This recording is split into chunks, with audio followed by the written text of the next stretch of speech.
Forge is only really a few days away. Yeah, last month when we saw the finishing touches were getting put on, but today we're going to take a little bit more of a closer look at Forge as well as the BTB maps that we have coming, which is pretty darn exciting. Yeah, it's super exciting. Yeah, I think so. It's going to be fantastic. I think the first thing we're going to look at is Entombed.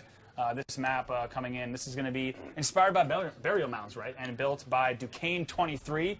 By the way, Duquesne 23's birthday today. Oh, so a big, happy big, birthday. that's right. Wow. A big shout Happy out birthday. to Duquesne 23, Awesome. community forger who helped really design the initial layout for this map here at 343 in the summer. Fantastic that we can give him Forge news on his birthday. He's also been making demands, though. He's asking for his character in Forge. God, very demanding. Every day on Twitter. Today, I'm only allowing it because it's his birthday. Normally, I would yell at him, but this is a map that he worked on at the 343 MP team, and you guys also collaborated on. Tell us a little bit about Entombed. Yeah, I mean, it was a really fun map. He did a great job kind of setting it up originally. And then we handed it off to our guys to really just kind of take it the rest of the way. Adrian and actually Max Grossman both worked on this one. It's really cool. It's on our space-themed map Parallax. You can see we have custom kind of one-off rocks for the space theme to kind of give it that moon feel. We went asymmetrical with this map so that it's not just all symmetrical maps. It has a lot of fun play. Also, since the Spanker's coming out this month, I did a little bit of hand wringing and a little bit of trading here, and we got the Spanker in the level along with Forge. All right, so they'll be able to actually use that Spanker in Arena BTB. Yes, they will be able to use the Spanker. I think a lot of people will be excited about that. Now, this is Antifreeze. This is coming from Warholic, another amazing community forger. This map inspired a little bit by Avalanche, right? A pretty fantastic map here. A little bit of everything. He kind of just went off on his own, and it's fantastic. He had a great time doing it. Yeah, I'm excited to jump into this. I think it has some neat vehicle routes around that bottom throughout the course as well, and some power weapons waiting for you up top, too. Yeah, I mean, what we liked about this map is it's really like an infantry-focused BTB map with just a little bit of vehicle gameplay. Right. This central area really leads to a lot of really cool fighting and stuff. It's a really fun map. Yeah, absolutely. So that's going to be Entombed and Antifreeze that are going to be coming with the Cartographers Gift update. 2 new BTB Forge maps that are coming. 2 of 4 maps that are coming also have Overgrowth and Battle of Noctis, which we're going to see later on in today's program. But let's get to the meat of today's show. Once again, thank you so much for joining us on Twitch and the Halo channel. You're about to take a look at Halo 5's Forge. Tom, I think we're ready actually to take a look at Yeah, you made something special for us for the stream. Yeah, so I spent the past few days kind of just putting together a map to kind of demo everything. It's a lot of the stuff that we talked about in the blog, but actually, getting to see it live would be really cool. So yeah, I spent a bunch of time building that. Sweet. Awesome. And I think some people might have seen the Forge video that GameSpot just put up today, which kind of showed off a lot of things. If people who were really looking through those menus, I think, found a lot of stuff, right? Brand new controls, tools, fields, so much goodness. I mentioned in the first part of the show that I'm not even going to try to explain it all because the feature set gets so deep. We don't actually even have time to kind of talk about everything. Right. I mean, really, we touched everything inside of Forge when we built this. So. Yeah, I'm excited. So I think we're ready to go ahead and jump into Forge right now and take a look. You can kind of walk us through everything that's on the screen right now. Well, I suppose not everything because that might take several hours. But some of the stuff that people should be looking for in this brand new Forge. Okay. I mean, so this map I built is, I mean, again, it's just kind of to show off stuff, but it's built on our Glacier canvas, which is one of our big 3 Forge canvases that we have, and there's 3 different times of days in here. And then additionally, we have the other Forge canvas we consider as a canvas as the breakout map, but it doesn't have the times of days. But that one's really specific for building kind of breakout arenas. But yeah, so I love this map. It's really big. It has a lot of different areas to work in. So what I wanted to start off with is kind of just showing like a lot of the core things that change. So we have a whole control helper, which you can see on the upper left, that we put in to kind of take people that are new to Forge and also people that are like old Forge veterans to kind of walk them through how our new controls work and stuff. So we always had this kind of fluid movement in Forge, and so we really wanted to move that into all parts of our building rather than just kind of like locking onto objects and just single focused. So what we're going to do here is I'm going to take this little piece of the map that I kind of worked on. So I kind of built a little base with some natural terrain and a little punk rock snowman right there. With grenades. I was going to ask, this guy's fantastic. Yeah, he's really pretty fun. cool. So, so what we're going to do is we're going to kind of now, how would I take this and start to kind of dupe out the second half of the map? And so first thing I can do is I can just start selecting pieces. So I can just hit the bumper to select a piece, the right bumper, and just keep selecting pieces, or I can hold it down and do what we call paint selection. So now I can just keep holding down. We had this mentality with our controls where we wanted it to be like, if you think about typing, right? If you type correctly, you keep your hands in what they call the home position, right? And so this, my hands don't have to move off of the comfortable position that you play Halo. So basically, I just selected everything in that map, which is fluidly editing things. And if I accidentally, like, maybe I grab the trees and I don't want to dupe those, I can just toggle it again, and it will turn it off so it's not selected. Or I can hit the left bumper and basically drop everything. But so now I've got like my terrain selected here. So what I'm going to do is I'm going to group this. And so now it will behave essentially as one object. And so when I duplicate it, oops, I kind of shoved myself into the middle of it there. Let me fly up a little bit higher. So I'm out of the way. And so there are things even to make it feel like the old Halo. So like I can click onto an object and lock onto it and rotate the camera around. Oh, nice. Which is just to kind of make like the old initiated kind of feel comfortable inside of here. So now what we have is kind of modal based or shift based kind of selection or movement mechanisms and stuff like that. So if I hold down my right trigger, I can now rotate it, and I have it on rotational snaps of 90 degrees. Oops, I kind of did that in a very weird way. Let's flip that back over. So if I flip it, it's harder to see from here. 180. There we go, 180. There we go.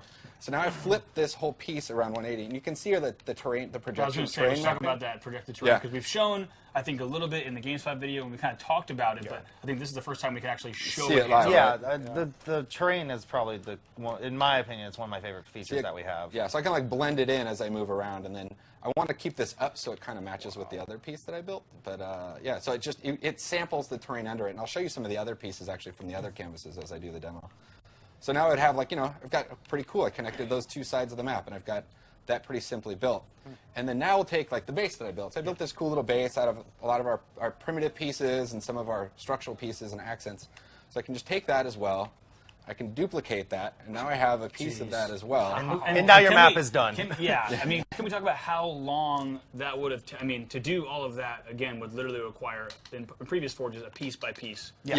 It's brutal. It was brutal, and like we weren't a fan of that. We wanted to make everything kind of fluid and fast, so I flipped that around 180 degrees. And that is 100% symmetrical, right? Yep, that is 100% symmetrical. And then so I've got precision.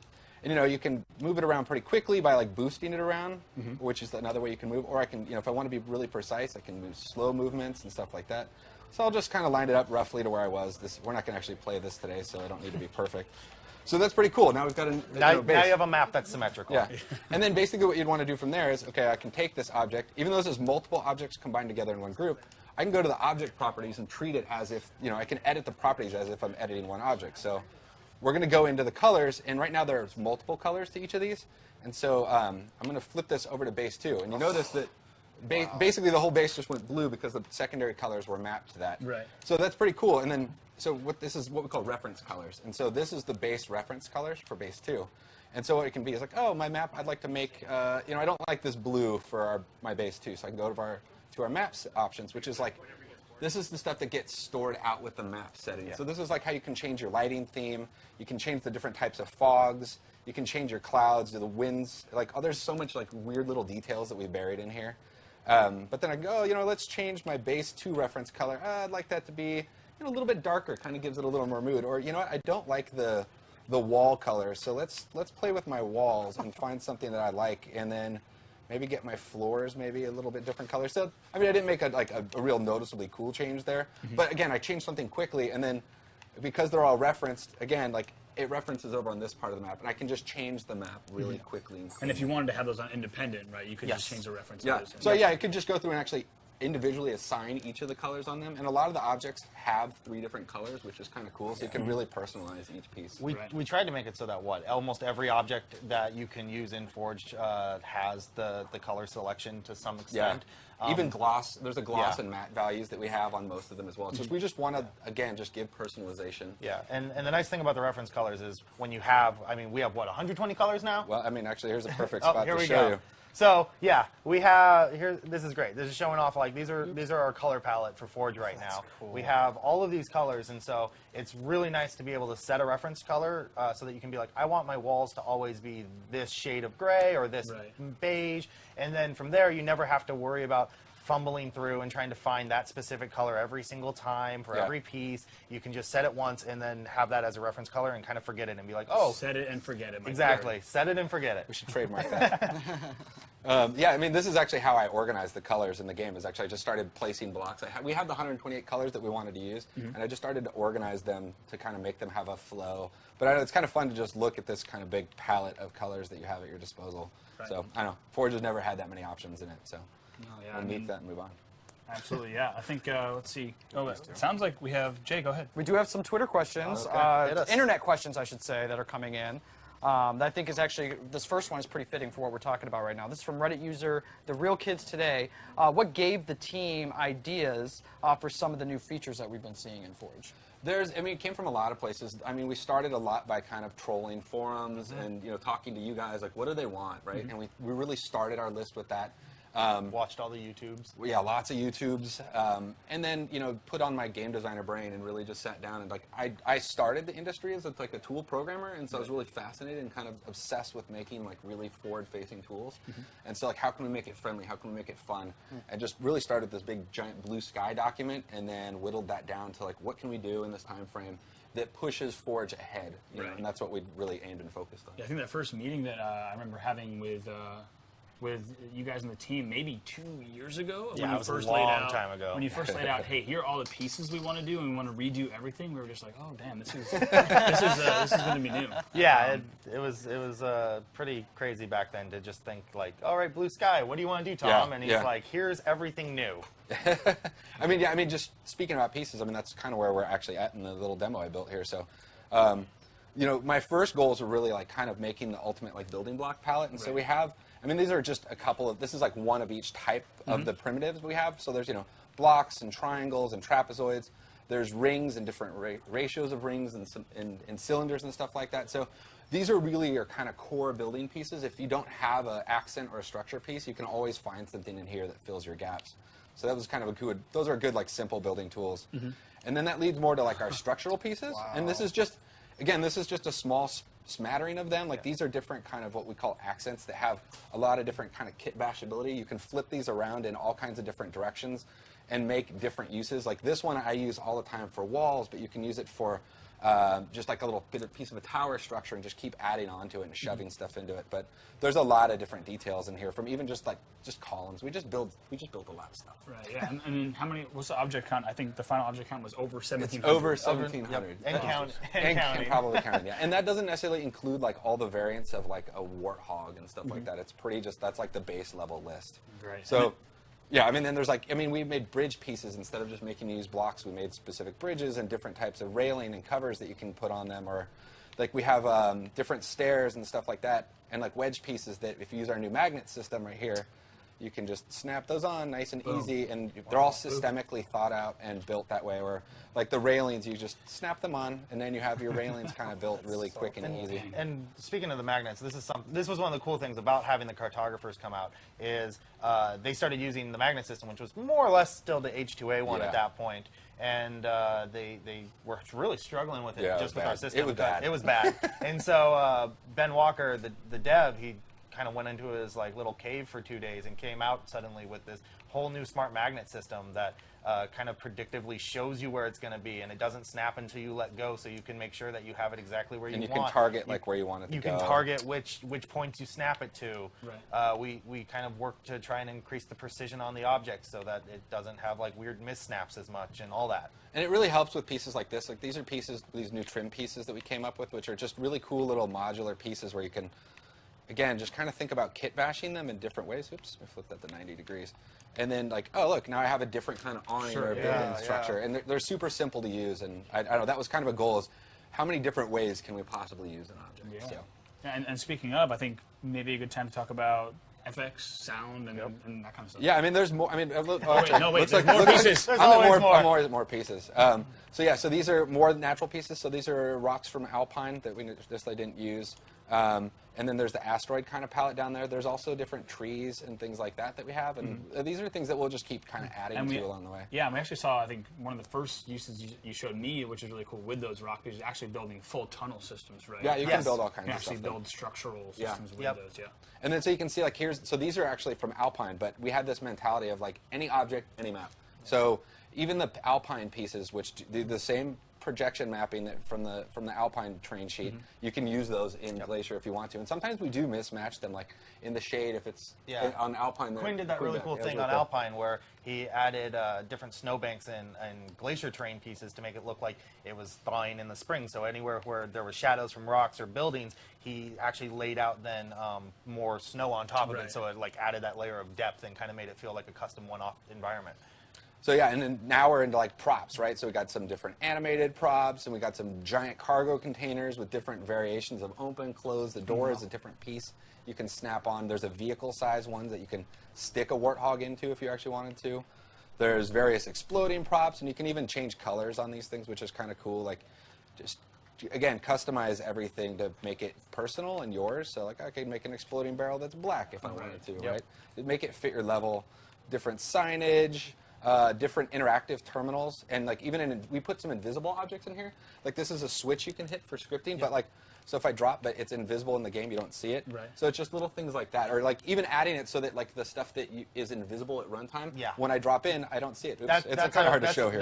Yeah, this isn't the best way to show it, but that is a really cool thing that we came up with. Is we tried to make it so that when you went into Spartan mode to test things in Forge.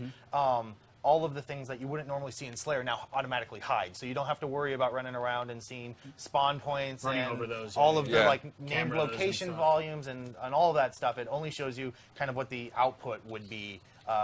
Yeah, that's so rad. I like saw that object and I was like, I must steal that for Forge. Yep. I mean, vehicle props. TV screens, because you got to have lots of TV screens. And the TV screens are cool too, because you can combine a TV screen, which you can then color to give it a color that would glow, and then you could on top of that add an invisible button, and then suddenly you could have them go up and interact with the TV to do something in the game. Cool. Or even have a green screen on the TV, whatever it is. Yep. Right? Exactly. It gives a lot of options. I mean, there's even actually literally green screens. We put chroma screens. It's something that the machinima community can really use, and they're actually even better than just green screens, because if you want to have a yellow screen, or you have that option, you can just change these to whatever you want. Like super versatile. They're fun because you can actually fly through them, so you can actually do like special effects and things like that, which is cool. Even invisible blockers. This is something that like the community's been begging for. He loves these things. Griffball community loves those invisible barriers. And again, they hide at runtime, but like you can see them when you're forging, so they're super useful. Fun toys. There's the piggy. These guys were just introduced today, I believe, officially. Timmy's been announced for a while. Olive is a new addition. I think today might have been the day that Timmy the Whale. Timmy, I think, publicly was named today. Yeah, we can call him Timmy for a while. But we can show off Olive finally. And then she's actually part of lore, which makes me excited, because I actually have a pig named Olive, and that's how she kind of came about, and we love her a lot. So my kids are going to be excited that Olive is now part of Halo canon. Crane is another big one that I know the community guys have been wanting for a long time. And it was just something we stole from a map. And what's cool is this thing's all just modular. It's actually multiple pieces. So you can kind of kit bash it and make it do whatever you want, which is rad. We have even just glass. Like, this is something that the cartographers really want in community. And then the cartographers didn't have it when we were here, but we've actually added color change to it, which is super cool. More personalization. You can tint the glass. You can make it more opaque, more like less, more transparent. Kind of have a lot of kind of one-off control. And and more importantly, not one but two cones. traffic cones. So we definitely have improved Forge with color change and color change. So yeah. So not only does 2 cones come, the cone emblem's also coming in this update. So this is like a big update to the cone. So the cone's really getting its own Halo history. Hashtag cone back. Breakout pieces, all very modular. Like even the pieces to fit on the hypotenuse of a I know it's a nerdy word, but like we made shield pieces so that they would snap perfectly. Again, it's just really the best building system we could think of. Decals was another way to kind of personalize things. This is a small kind of sampling of them. We have a lot of different sizes and shapes, and I know they're really fun. They add a lot of personality. You to can levels. kind of put those flush against anything, and it's cool because they eat the texture the texture behind it, so it makes it look like it's totally seamless. And then I mean, even we didn't. I mean, again, we touched everything. So we even took like old things, like the shield barriers and stuff before. So these, like, if you're on the blue team, you can walk through them, which is cool. But the red ones I can't walk through, but I can shoot it out. So like just having little gameplay features. We blow through the thing. Okay, good. I blew through it. So now I can walk through it. Like just adding little gameplay elements, or like the teleporters. Like, how did you figure out which way you came out of them? So we added a little arrow to show you where they come out. And then so if I drop, boom, I can pop over to the other one. And you can see this is an invisible one. And you can see we use a lot of iconography, so they're kind of clear and transparent. We call that ghosting, and that's an object that's not going to be there at runtime. So I can just, again, walk and use those. And you can hide them and do your own kind of special effects with them. Right. Or even like man cannons were another thing before. You used to have to kind of fiddle with them a lot. Yep. So we just made and them they so... only had preset kind of Yeah, like strong, medium. and so these, you can actually, let me ungroup these real quick. I could actually grab this and tune the different parameters to like control, oops, let me pop out of there. So like how far does it go, right? I can change the And you get the trajectory. Yeah, Oh, which is cool. that's so It's sweet. a lot of I fun. did not know about that. It's super cool.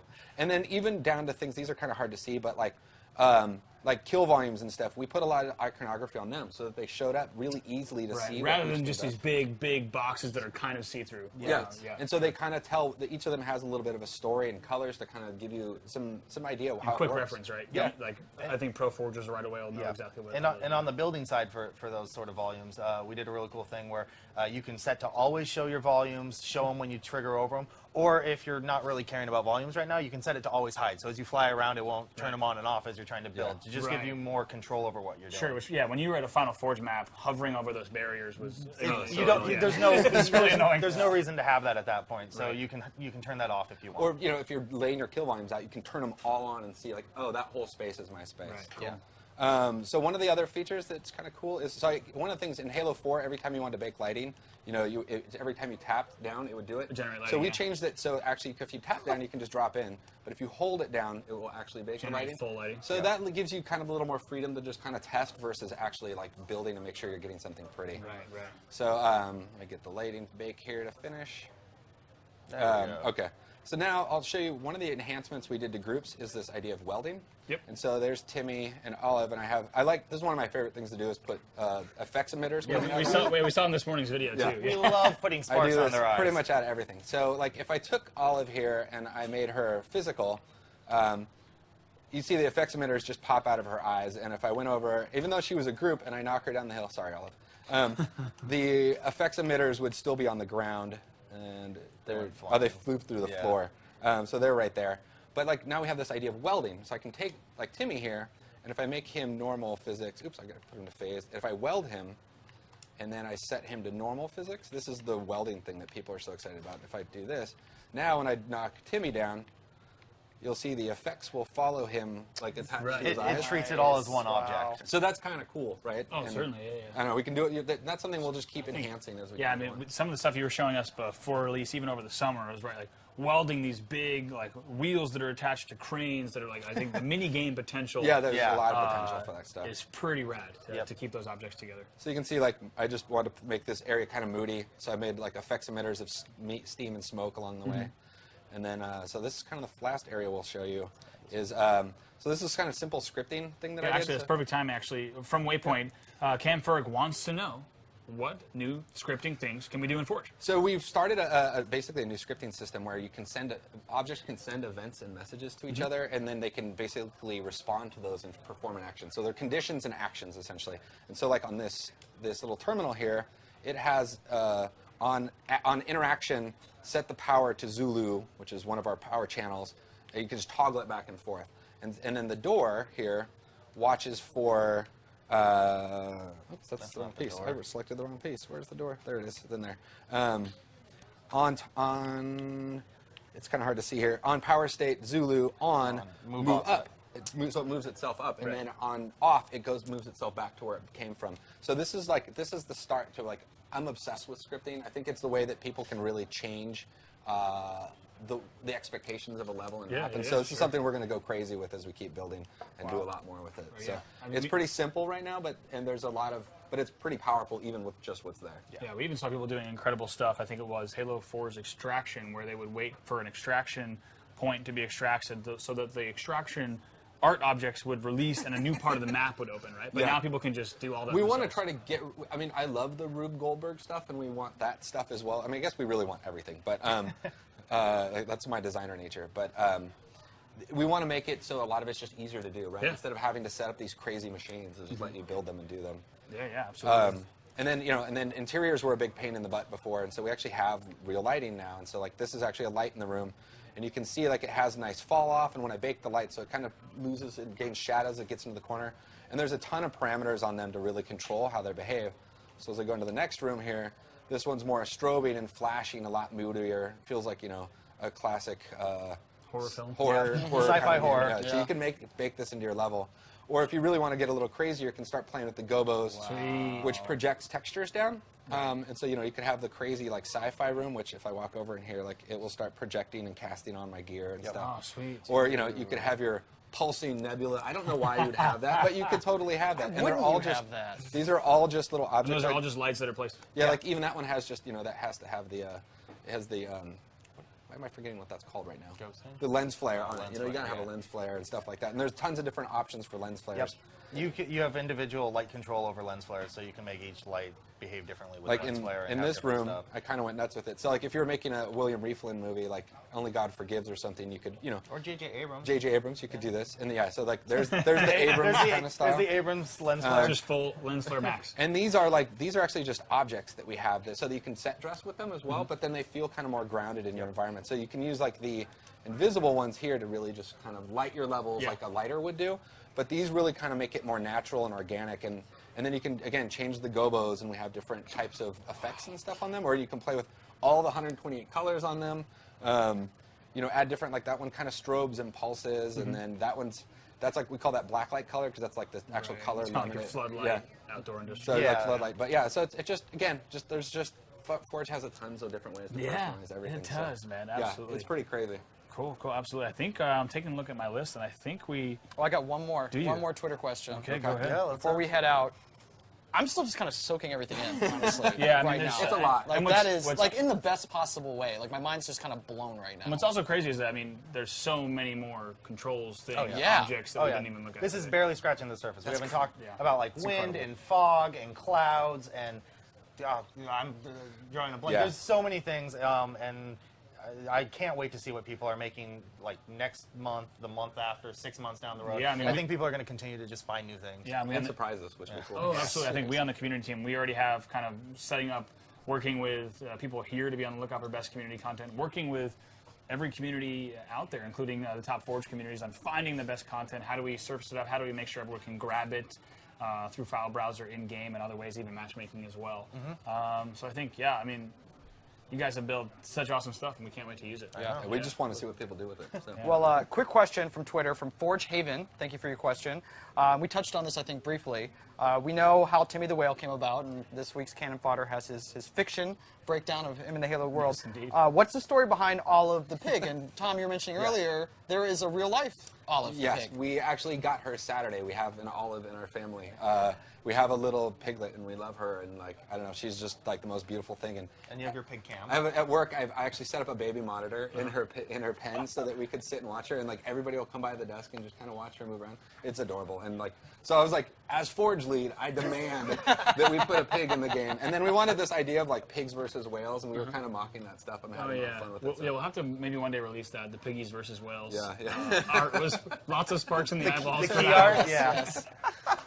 Yeah, it's fun. I mean, we awesome. kind of like Forge. We like to think of we're a bit of like the goofball team. We kind of want that mentality. Like we're team fun in our own minds, maybe. Right. So we want to just keep kind of enhancing that and like put fun stuff like that for people to find goof off with. So Yeah, I think people are going to love it. I think even equally lovable is the fact that there's much more to come for Forge, right? Like this isn't a single drop. This is only the beginning. We have a lot of plans for what we want to do with Forge and where we want to take it, and that's even before the community gets their hands on it. Yeah. I mean, once it gets released, we'll start watching to see what they want. And we know some of what they want from the people that we talk to, but we've already got plans like moving forward from new assets to new, just fixing features or enhancing features and cleaning things up, or like new things that we want to help again make people build faster, build better. Yeah. Right. Awesome. Hey, I mean, I speak on behalf of everyone here watching, Jay and myself included. You guys have spent years building this. We can't wait to get our hands on it. Yep. I know everyone watching can't wait to get our hands on it. So we can't thank you enough for the amazing feature set and also joining us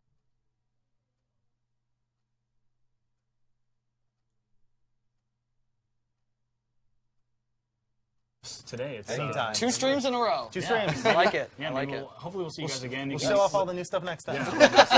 Awesome. Thank you guys so much. Thank you guys. Thank you. Appreciate it. Yeah, I think we just had that last question. We from did, Twitter. yep, we Cool. So did. we're gonna go ahead and move into our next multiplayer map showcase. But I gotta say, Jay, I am so damn excited about Forge. I don't even know what to like.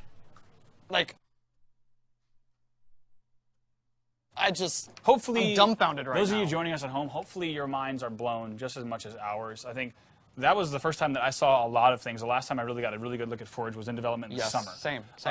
There's tons of stuff that was on screen in terms of the UI, the controls, all the options that you have. Yep. So many more objects. I mean, if you look at that, we looked at maybe